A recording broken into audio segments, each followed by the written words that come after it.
this video is what I think about Rob Ford request video from some Facebook friend, dude. So like,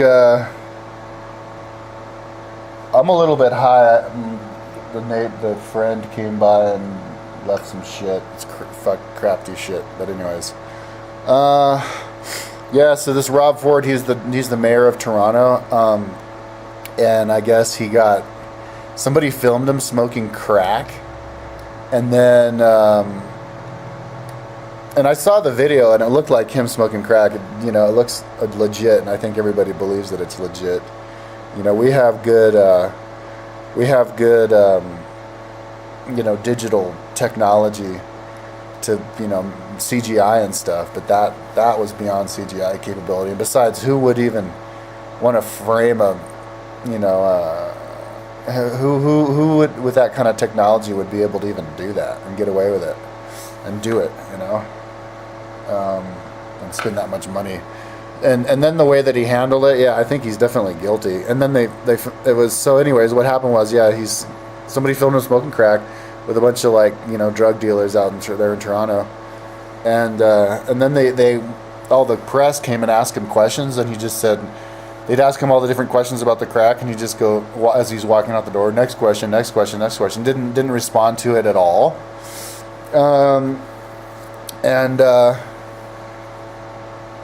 Yeah, so that's kind of one reason why I think he's guilty, because he didn't respond to it at all. And then he said he was, which kind of shows to me that he has bad character, but he... And then he said that it wasn't him, obviously. He's just like, I don't know nothing. Okay, so what do I think? Well, yeah, what I thought maybe is that he got in trouble with crime lords or whatever, like maybe he was supposed to do a deal and he didn't, and they were going to kill him or whatever, so they said that he had to smoke crack or else they'd kill him, so maybe he smoked the crack. Because it kind of seems like a stupid thing for a public figure to do. I mean, why would you just voluntarily smoke crack out there in the road? Or maybe he did it and he just didn't know anybody was filming him, and because he didn't think anybody would recognize him in that part of the town. They don't pay attention to politics that much, and then somebody happened to be filming him. Or maybe he was already high and he just wasn't thinking, and he's just dumb, and he just wasn't thinking and he just smoked it, And then so anyways, if I was in his position, and I did smoke crack, and I'm the kind of person who would smoke crack. Somebody's like, "Hey, smoke this crack," I'd be like, "All right," and I'd do it right out on the street. And if I was a mayor, I wouldn't do it. But say I was the mayor and I did it, I had a momentary lapse of judgment, and then I got busted. I'd take that as an opportunity to just rant against the war on drugs. I'd be like, "Yeah, so what? I smoked crack, so what, man? It's a good high. You should smoke it too." I used to have a video on YouTube called "Everybody Should Smoke Crack on a Regular Basis. Crack Ain't Whack." I ended up deleting it though because I was talked into it. But I mean, I stand by every video I said, and if I hadn't have been talked into it, I wouldn't have deleted that video, because I think everybody should smoke crack on a regular basis. Now, regular basis, I don't mean every day. That's too much. I would say every 6 months. Get you high, dude. I've never smoked crack, but I've smoked freebase, and that other people have cooked. I've tried to cook it myself, and I could never do it. You put a little bit of cocaine in with some baking soda in a spoon, and then you pour water in it, and then you put a lighter under it, and it boils, and then you stir a paper clip around it until it all kind of boils and then collects around the paper clip until it's all done. Then you have a little bit of white chunk, and then you smoke that. And, woo! Is it a nice high? Oh yeah, baby. I want to smoke some now. And I heard crack is even better. So no, I know I can smoke crack because I would never get addicted to it. Because if you smoke crack or do cocaine 2 days in a row, you start to feel really bad physically, toxic, and then you get really moody. And that's enough to make me stop.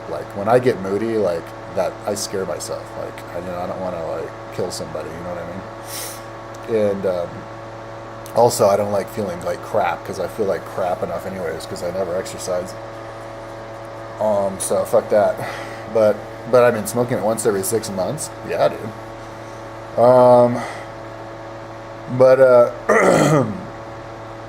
but you know, if somebody else gets addicted to it, then that's their fucking problem. You know, we're all adults here. We gotta treat each other like adults, man. The world would be better off. Seriously. But that's another video. I don't want to get too far into that rabbit hole. And the way that he handled the press conference, dude. Next question, next question. He's like, next question, next question, next question. I mean, that's kind of like an admission of guilt. It's like, I don't even want to talk about it, you know? I mean, if somebody's a like a public, if you're a politician, okay, you're the boss of a public institution, okay, like the mayor or the governor or the president. You should see yourself as a public figure, the kind of person who would answer any question, an open book type of a person. I don't understand all these politicians who are like, keep my family out of it, or don't ask me personal questions, or something like that. It's like, what do you think being a politician is all about? Is it like entitlement, like you're supposed to be born into it, and then you're just better than everybody, and then you can say and do whatever the fuck you want, and you don't have any responsibility to people? I mean, my idea of a politician is somebody who, if you're going to run for a public office, you know, like mayor, then you need to be like you need to show everybody that you're trustworthy, that you care about everybody, that, you know, you have everybody's goodwill at heart, and that you are like you consider yourself the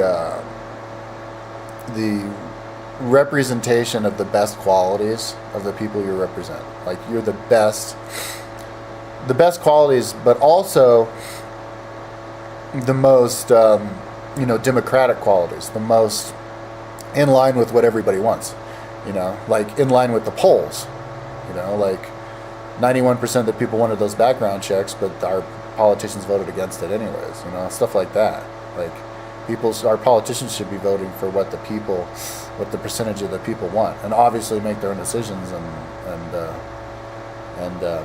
you know, give the reasons behind it. But see, if you're going to make your own decision, right, because you're a politician, and we're not in a total direct democracy where we all vote on everything, which we will get to one day when we get around pretty soon, sooner the better. But, you know, while we still have politicians who vote for laws for everybody else, it's our responsibility to vote for the laws that everybody wants, you know. But also, you know, you're also a statesman, so you're also like a philosopher and a historian, and you know, you have really in-depth comments about everything. You're an educator, you know, so you get out there and you explain why you did it, and, you know, and this, that, and the other thing. So whenever the press comes at you and asks you questions, you need to be answering those questions, and then also, you know, elaborating on those questions in depth. And anybody who's like, I'm not going to, and you have to answer every question, you know, not just the political questions. You're a public figure. You've got your face out there. You need to be answering questions about your personal life, because people need to know who you are, and they need to have faith in you, and they need to feel comfortable with you, and, you know, and they also, you know, they're going to be interested in you anyways, you know, just like people are just like, you know, all the money we spend on all these gossip magazines, we're all interested in the people in the movies. We should be even more interested in the politicians, because they have more direct influence on your life. So these politicians need to be open book about their personal life and everything. You know, and if you have a family who doesn't want to, you know, like a lot of family members aren't politicians and they don't want to get their business public, then maybe the people who we need to be voting into political positions should be single people with no families, you know, so they have nobody to answer to as far as what is they can and can't say about their personal life. So they like, their family is society. I'd love to see more politicians like that. I'd love to see more single politicians, you know, and even like single politicians with no hobbies, you know, all they do is work, because these political positions deserve maximum respect, because you're representing so many people and you have so much power. And as we've seen, our politicians aren't doing their job. They're just taking handouts, and it's because the system is flawed, because they need the money to get in power. But they're taking these handouts and then they're just bitches to the companies, and people more and more are starting to realize that. Obviously not enough, because we still vote Democrat or Republican. Who are we going to vote for? One of the two. But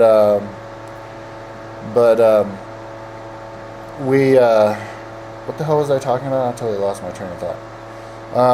We need people who are, politicians in there who are good, who actually really do have the best intentions of their people at heart, and don't only say they do in their commercials, and then turns out they don't give a fuck, and they won't even answer questions when you ask them and shit like that. So that guy does seem like like a drug addict. He's obese. He doesn't, he looks like an alcoholic, and it wouldn't surprise me that he would do crack too. But then just looking at his face, he looks kind of like the kind of politician that I wouldn't trust.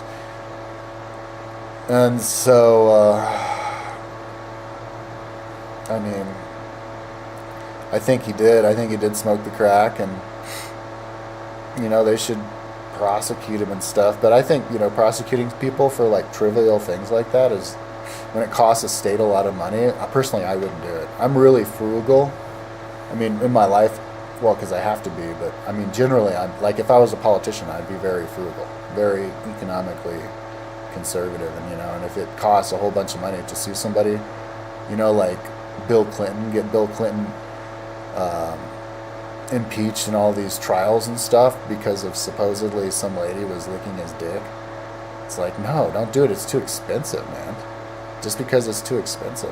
Do the stories on him saying that how he did it, make him apologize and all that kind of stuff, but don't take it any farther. Impeach somebody for doing something political, man. But we're spending so much money, dude. People always complain how we don't have enough money to like raise the minimum wage and have Medicare and Medicaid and all that. But we spend money like fucking drunken sailors on everything else. $40 billion a year on the war on drugs, suing everybody for little things. Drones attacking other countries. What 25% of our GDP on the military. It's like, it's weird, dude. Like schizo talk. So yeah, that guy should probably go, just because he didn't answer. If he'd have been like, yo, yeah, I smoke crack, so what? I'm a good mayor. I don't know if he's a good mayor or not, but I did this and I did that, and that's good for mayorism. Or he could admit that the drug dealers made him do it and they were going to kill him, and then you'd have a case against them, and you could take him out. You could bust him. And then admit what? And then there's a price on his head. See, that's another thing about a reason why we should have politicians who are single, because then they can't be intimidated by anybody. They could, hell, they could take the money to get into power from all these corporations, and then be like, fuck you, corporation, thanks for the money, but I'm not going to do what you tell me to. I'm for the people. And then the corporate people could be like, all right, well, we're going to kill you. And I could be like, well, go ahead, try. I don't have any family members who are going to miss me. I'll just start wearing a flak jacket everywhere I go, and a helmet, and a fucking machine gun everywhere I go, and anybody who looks at me wrong, I'll fucking blow their head off. You know what I mean? I'll put the maximum security system on my car. I'll sleep with like a couple of guns next to me. Come and get me, motherfucker. You know what I mean? Cameras everywhere. That would be awesome to get all this corporate sponsorship to get into power, and then just like be like, all right, thanks for the money, but I'm not gonna fucking do what you tell me to. Kill me if you want, motherfucker. And then you do YouTube videos. Oh, and you even record the conversation with them. Hey, the Koch brothers said they were gonna kill me. Here's the recording. So if I show up dead, you guys should try to look into them some, or something like that. Anyways, we need to get more of those kinds of politicians in. Politicians who are like, I'd be a great politician, dude. But unfortunately, people are so judgmental, they'd probably be like, no way, dude, not you. You're a stoner. Fuck you. You do videos and you yawn and shit. People's priorities are all fucked up. Anyways, that's what I think about him.